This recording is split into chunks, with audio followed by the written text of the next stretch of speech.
Hey everybody, Russell Smith here, and I am so excited again to share some information with you today regarding the Premier Alternative Program brought to you by the Premier Healthcare Solution. And today what I want to do is I want to talk about some underlying financial issues that the country is facing. I've got a couple of articles here that I printed out, some great information that no one is talking about. And I know why no one's talking about it, because nobody has any legitimate solutions that they can offer to the problems that we're facing. So what I want to do today is I want to dive into the root of so many problems here in the United States. I absolutely love this country and I want to see its success, not just for me, but for my posterity, my kids, future grandkids, and so on and so on.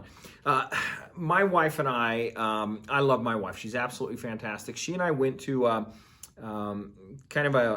we always try and get better and improve. And we went to this, I don't want to say a therapy session. It was this kind of group counseling. They brought somebody in. It was a function through our church, and it was fantastic. And the guy shared a video about a couple trying to communicate with each other, and the wife had a giant nail in her forehead. And you may have seen the video, and it's not about the nail. And he kept saying, "Why? I think if we address the nail in your head, probably solve some problems." And she kept saying it's not about the nail. And I feel like that's the problem that we're dealing with right now. The media and everybody is shifting the focus from what the real underlying problem is, the nail in the forehead. And so what I want to do today is I want to talk about that nail and some of the fiscal responsibility. I've got a phenomenal website pulled up here.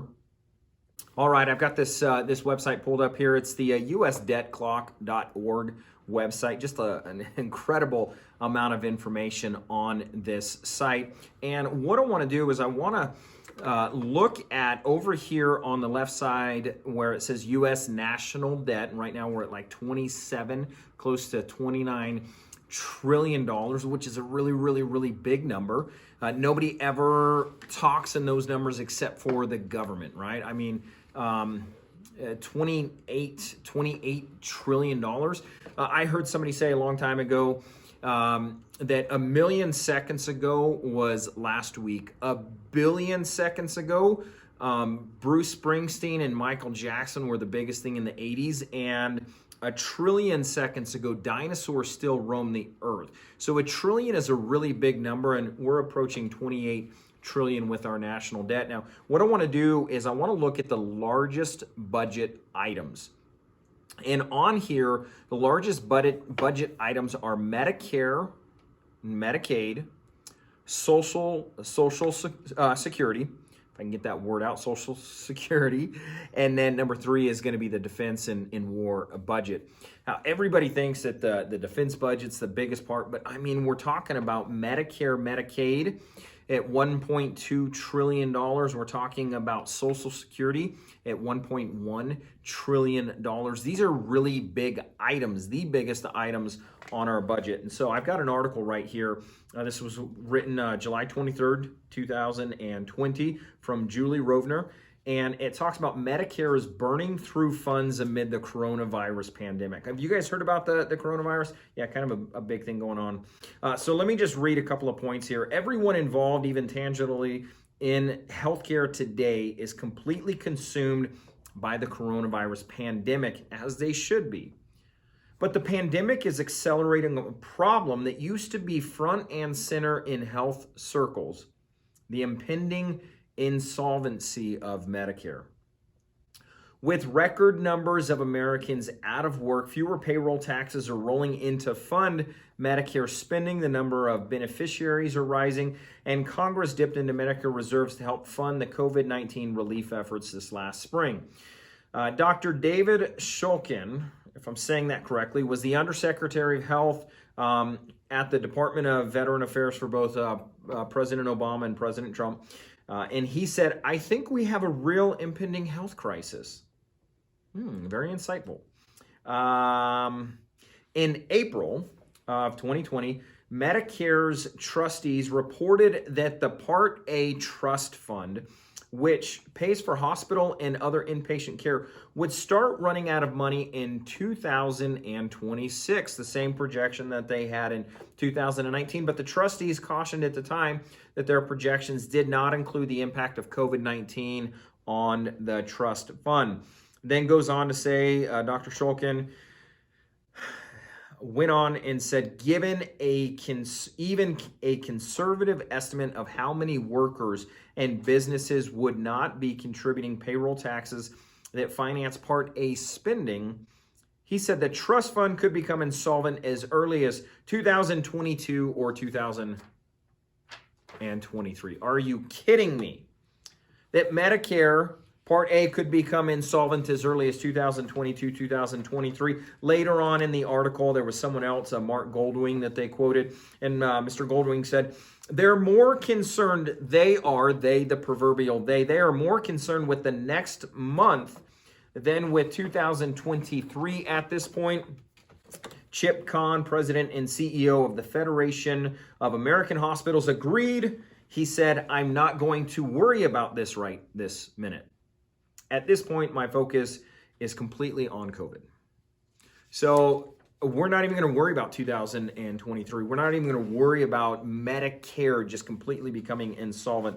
Now, I'm not here to armchair critic the COVID-19 response. I know people love to point and blame and everything like that. Someone else can be the Monday morning quarterback. I'm here to just call a spade, and that is that we have a problem. There is a fiscal problem with some major components of the government right now. Right now, the largest budget item is Medicare, Medicaid, according to the U.S. National Debt Clock, and they're saying that Medicare could become insolvent as early as 2 years from now. Absolutely incredible. Now, this next article, do you notice that they don't offer a solution? They're just saying, yeah, we have a problem. No solution whatsoever being provided. We know that Medicare's got a problem. Let's look at Social Security and see what's going on there. This article, written July 27th of 2020 by Amanda Umpierrez, I hope I'm pronouncing that correctly. The article is titled, Social Security Burden Falls on Younger Workers.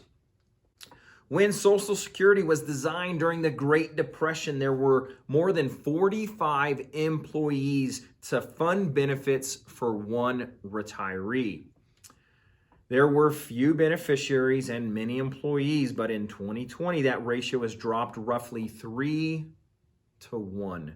3 workers, 3 contributors for every retiree getting benefits. It says that doubts in the long-term viability of Social Security have risen in past years. Really. Long before COVID-19 spun the economy into an unprecedented downturn, pre-pandemic, the Social Security Trustees report showed the combined asset reserves of the old age and survivors insurance and disability insurance are projected to be depleted in 2035, with 79% of benefits payable. Now, as unemployment numbers rise to all-time highs and with more employees retiring sooner, experts say Social Security will be exhausted at a quicker pace. Nobody knows when, they just say quicker. Well, that's just fantastic, right? So younger employees, those currently battling personal and student loan debt, and now they're talking about just getting rid of student loan debt and erasing that, dealing with mortgage payments and high rent and caring for aging parents, they're going to feel these outcomes at a significant level. More than likely, a big part of the fix will include higher taxes and less benefits. The cost of these fixes will undoubtedly be shouldered by both the younger and next generation workforce. Such exciting information right there. Chris Barnes, we're talking about social inequality a lot right now and the need for social justice. It says here that Chris Barnes, Chief Product Officer and Managing Director at Escalent, shares a similar thought, adding that these losses disproportionately impact younger non-white workers and women. With COVID-19, Black and brown employees have faced excessive challenges in and out of the workforce. Barnes says that for these employees, a loss in Social Security benefit only expands inequality. or I'm sorry, inequities. He says inequities, my apologies. Barnes recommends employers speak to their employees about the challenges that they foresee. And a paper by the Michigan Retirement and Disability Research Center found current employees have little to no understanding of what their retirement benefits would look like. 49% they had no knowledge on expectations for future benefit amount.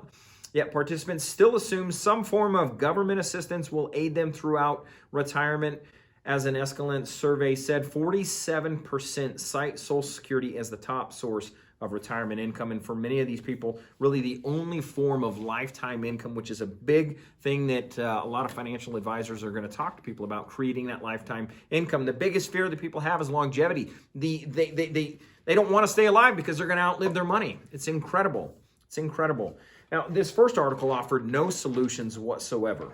Okay, so we know that there's a problem. What's their solution? They've got no solution in the first article. In the second article, it says planning for the future and taking advantage of benefits available now, whether that's employer contributions or health savings accounts. These will boost savings in the long term, says Nancy DeRusso, Senior Vice President at ACO. So they say employer-sponsored contributions and health savings accounts. So one article just states the problem, no solution. The second article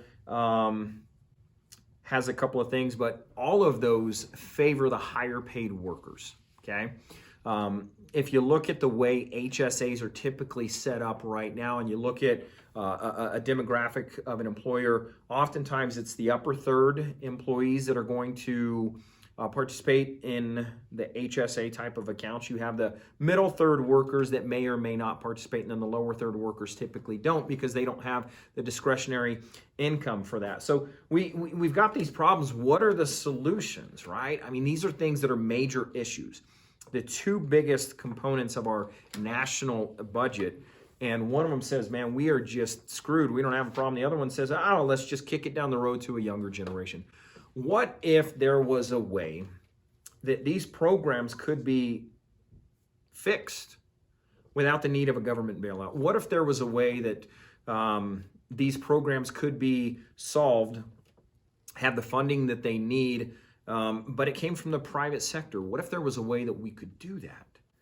Well, that's exactly what we are offering. And I'm going to continue to tell people about this. I'm going to scream from every mountaintop I can. This needs to be covered on all of the news networks, and that there is a legitimate and viable way that we can restore the reserve accounts for Medicare and Social Security. And we can do that through the Premier Alternative Program. We have an absolutely incredible program that will help employees, the workers, regardless of their income, the highest paid workers down to the lowest paid workers. We have a program that can partner with a group health care plan to solve the immediate healthcare crisis that we have right now. That the fact that premiums have gone up 54% in the last decade, we can help give workers relief on their exposure and risk that they have right now. And then we can solve these Social Security and Medicare problems, and we can do it without a government bailout. We can do that, and look at what it would do for the budget. Absolutely incredible program. We want to share more with you and how we can give each and every participant on this program $16,650 worth of benefits that they can use first and foremost towards medical reimbursements, and then second, they can use that in enhanced retirement benefits, which is exactly what we're talking about right there. I'd love to share with you more. Go to gopremier.info to find out more about how this program works. If you're an employer, go to gopremier.info. gopremier.info. We want to share this program in detail with you. We want to explain why there's no cost to the worker, no out-of-pocket cost to the worker ever. We want to explain to you, the employer, how you can actually add money to your bottom line. We're not just saying, yeah, we want to shift more responsibility on the employer. That's not what we're saying. What we're saying is that we want to stimulate the economy. We want to do that by helping the worker and the business. we want to share that with you. So go to gopremier.info. If you're the employee, of course, you're going to want this program. Absolutely incredible. And we want to make sure that you're able to take advantage of this. So you need to bring this up with your employer. Share this video with them and share these solutions with them. Again, you guys, there is a solution. There is a way to fix this. There is a way to stimulate the economy, provide real solutions to these problems, and it's done with the Premier Healthcare solution. Go to gopremier.info to find out more. I look forward to sharing more with you there. Thanks.